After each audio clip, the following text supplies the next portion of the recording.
আসসালামু আলাইকুম বন্ধুরা, দেখতেই পাচ্ছেন বাংলাদেশ বিমান বাহিনীতে নতুন একটি নিয়োগ বিজ্ঞপ্তি প্রকাশিত হয়েছে, যেখানে আপনারা বাংলাদেশের প্রত্যেকটা জেলা থেকে নারী পুরুষ উভয় প্রার্থীরা আবেদন করতে পারবেন। বিশেষ ব্যাপার হচ্ছে এই সার্কুলারটিতে যারা 2025 সালে এইচএসসি পরীক্ষায় অংশগ্রহণ করবেন তারাও আবেদন করতে পারবেন। সো আবেদন কিভাবে করতে হবে, আবেদন করতে আপনার উচ্চতা ওজন কত প্রয়োজন পড়বে এবং আবেদন করার সময় কত টাকা প্রয়োজন পড়বে, মাঠ কোথায় হবে, সবকিছু কিন্তু এই ভিডিওতে আলোচনা করব। আশা করি আপনারা সম্পূর্ণ ভিডিওটা ধৈর্য সহকারে দেখবেন। মূল ভিডিও আলোচনা করার পূর্বে ছোট্ট একটা তথ্য শেয়ার করব, সেটা হচ্ছে আপনারা যারা বিভিন্ন বাহিনীর চূড়ান্ত সাজেশন পেতে চান, যেমন এনএসআই, পুলিশ কনস্টেবল, নৌবাহিনী, সেনাবাহিনী, বিমান বাহিনী, বিজিবি, কারারক্ষী, তারা স্ক্রিনে দেয় হোয়াটসঅ্যাপ নম্বরে যোগাযোগ করবেন। আমাদের এই প্রত্যেকটা সাজেশনে কিন্তু 2025 সালের জন্য আপডেট করা হয়েছে। বিগত বছরের প্রশ্ন সহ লিখিত ভাবে পরীক্ষার জন্য A to Z আপনারা এখানে পেয়ে যাবেন। সো এগুলো সংগ্রহ করে এখন থেকে ভালো প্রিপারেশন নেবেন। তো আমরা মূল ভিডিওতে চলে আসলাম। তো যখনই কোনো বাহিনীর নিয়োগ বিজ্ঞপ্তি প্রকাশিত হয় তখন প্রথমে যে বিষয়টা দেখি সেটা হচ্ছে কি কি যোগ্যতা প্রয়োজন পড়বে। তো প্রথমে আমরা শারীরিক যোগ্যতাটা দেখে নেব। যেমনটা দেখতে পাচ্ছেন, বাংলাদেশি নাগরিক হতে হবে, বৈবাহিক অবস্থা অবশ্যই অবিবাহিত হতে হবে, বিয়ে হওয়া যাবে না বা তালাকপ্রাপ্ত হওয়া যাবে না। বয়সটা বলে দেয়, সেটা হচ্ছে 16 বছর 6 মাস হতে 22 বছরের মধ্যে যাদের বয়স পড়বে 21শে ডিসেম্বর 2025 তারিখ ধরে তারা কিন্তু এখানে আবেদন করতে পারবে।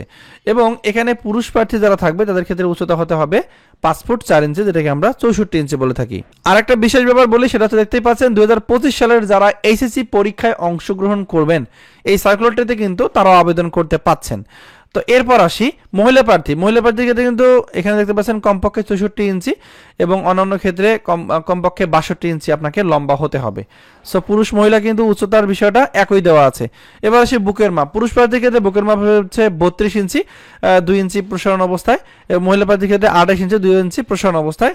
ওজন, বয়স, উচ্চতা অনুযায়ী চোখের দৃষ্টি এখানে 6/6 হতে হবে, মানে চোখে কোনো সমস্যা থাকা যাবে না। এরপর আসি শিক্ষাগত যোগ্যতা। এখানে দেখতে পাচ্ছেন 3 ক্যাটাগরির যে শাখা আছে, একটা হলো জিডিপি, একটা ইঞ্জিনিয়ারিং আর এটিসি। সো এখানে শিক্ষাগত যোগ্যতা দেওয়া আছে, সেটা হচ্ছে উভয় পরীক্ষায় বিজ্ঞান বিভাগে ন্যূনতম জিপিএ 4.50 পেতে হবে, পদার্থ, গণিত ও ন্যূনতম লেটার গ্রেড এ থাকতে হবে। এরপর ইঞ্জিনিয়ারিং শাখায় যারা আবেদন করবে তাদের ক্ষেত্রে বিজ্ঞান বিভাগ থেকে এসএসসি ও এসএসসি 4.50 পেতে হবে, পদার্থ, রসায়ন ও গণিত বিষয়ে এ লেটার থাকতে হবে। এবং যারা এটিসি পদে অ্যাপ্লাই করবে তাদের ক্ষেত্রে বিজ্ঞান শাখা থেকে ন্যূনতম জিপিএ 4.50, পদার্থ, গণিত ন্যূনতম এ লেটার থাকতে হবে। ঠিক আছে, এগুলো ছিল মোটামুটি যোগ্যতা। আর এখানে আবেদনের যে বিষয়টাতে আমরা চলে আসি, সেটা হচ্ছে আপনারা দেখতে পাচ্ছেন যে সম্ভাব্য যোগদানের তারিখ হচ্ছে 21 ডিসেম্বর 2025 তারিখ। আর আবেদন কিন্তু শুরু হবে 15ই মে 2025, শেষ হবে 26শে সেপ্টেম্বর 2025। আর আবেদনের নিয়মাবলী সেটা দেখে নেই, সেটা হচ্ছে এই ওয়েবসাইট আছে joinairforce.baf.mil.bd। এই ওয়েবসাইটের মাধ্যমে আবেদন করতে হবে। ওয়েবসাইটে ঢুকে অ্যাপ্লাই নাও বাটনে ক্লিক করে পরবর্তী নির্দেশনা অনুসরণ করে আপনাকে টাকা জমা দিয়ে আবেদন ফর্মটি সাবমিট করতে হবে। আর আবেদনের সাথে জমা দিতে হবে সেটা হচ্ছে দেখতে পাচ্ছেন সকল শিক্ষাগত যোগ্যতা, সাময়িক সনদ, প্রশংসাপত্র এবং নম্বরপত্র সত্যায়িত ফটোকপি, নাগরিকত্ব, চারিত্রিক সনদপত্রের কপি স্ব ইউনিয়ন পরিষদ খাতে নিতে হবে এবং সদ্য তোলা 12 কপি পাসপোর্ট সাইজের রঙিন ছবি, 4 কপি স্ট্যাম্প সাইজের রঙিন ছবি, অবশ্যই ল্যাব প্রিন্ট হতে হবে।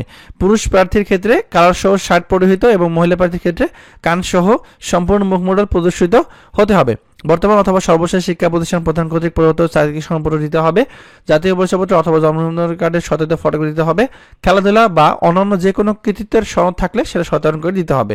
এবার আসি মাঠ কোথায় হবে। সো মাঠের বিষয়টা দেখতে পাচ্ছেন, বাংলাদেশ বিমান বাহিনী তথ্য নির্বাচনী কেন্দ্র, পুরাতন বিমানবন্দর, তেজগাঁও, ঢাকায় অনুষ্ঠিত হবে। এবং এখানে পরীক্ষার তারিখ দেওয়া আছে 15, 18, 22, 25 ও 29শে জুন 2025। এরপর 2, 13, 16, 20, 23, 27 ও 30শে জুলাই 2025। এরপর 3, 6, 10, 13, 17, 24, 27 ও 31শে আগস্ট 2025। এরপর 1, 2, 8, 9, 15, 16, 22, 23, 29 ও 30শে সেপ্টেম্বর 2025 তারিখ। সো এই তারিখে আপনাদের মাঠ অনুষ্ঠিত হবে, আপনারা আপনাদের পছন্দ মতো তারিখে যেতে পারবেন। এরপর দেখতে পাচ্ছেন 15 জুন 2025 তারিখ পরীক্ষার সময়সূচি এই ওয়েবসাইট দেওয়া আছে, ওয়েবসাইটে কিন্তু প্রকাশ করা হবে। আর বিমান বাহিনীর ঘাঁটি বীর শ্রেষ্ঠ মতিউর রহমান যশোর ও বিমান বাহিনীর ঘাঁটি জহুরুল হক পতেঙ্গা, টোটাল এই 3টা জায়গায় কিন্তু আপনাদের পরীক্ষা অনুষ্ঠিত হবে। তো এখানে বলাই আছে পরীক্ষার কেন্দ্র সকল জেলার প্রার্থীরা কিন্তু এখানে মাঠ করতে পারবেন। আর পরীক্ষা গ্রহণের দিন কিন্তু অবশ্যই সকাল 8টায় আপনাকে উপস্থিত হতে হবে। আর কোনো তথ্য জানার থাকলে এই যে তাদের নাম্বার দেওয়া আছে, এই নাম্বারে যোগাযোগ করে তথ্যগুলো জেনে নিতে পারবেন। আর পরীক্ষা কিন্তু দেখতে পাচ্ছেন প্রাথমিক লিখিত পরীক্ষা, আইকিউ, ইংরেজি, গণিত ও পদার্থবিজ্ঞান, এরপর প্রাথমিক ডাক্তারি পরীক্ষা এবং প্রাথমিক মৌখিক পরীক্ষা, এরপর আন্তঃনির্বাচন পর্ষদের আইএসএসবি পরীক্ষা হবে, এরপর কেন্দ্রীয় চিকিৎসা পর্ষদের আপনার ফাইনাল মেডিকেলটা হবে, এরপর ক্যাডেটের চূড়ান্ত বলে নির্বাচিত হবে। আর পরীক্ষা কেন্দ্রে কিন্তু মোবাইল, ক্যালকুলেটর, ঘড়ি এগুলো ব্যবহার করতে পারবেন না। তো বন্ধুরা, এই ছিল বাংলাদেশ বিমান বাহিনীতে নতুন যে নিয়োগ বিজ্ঞপ্তি প্রকাশিত হয়েছে ওয়াফা 93 এর কোর্সের, সেটি সম্বন্ধে আলোচনা করেছি। এরপরে যদি কারো কোনো প্রশ্ন থাকে তাহলে অবশ্যই কমেন্টে জানাবেন। ধন্যবাদ সবাইকে, ভালো থাকবেন সবাই, আসসালামু আলাইকুম।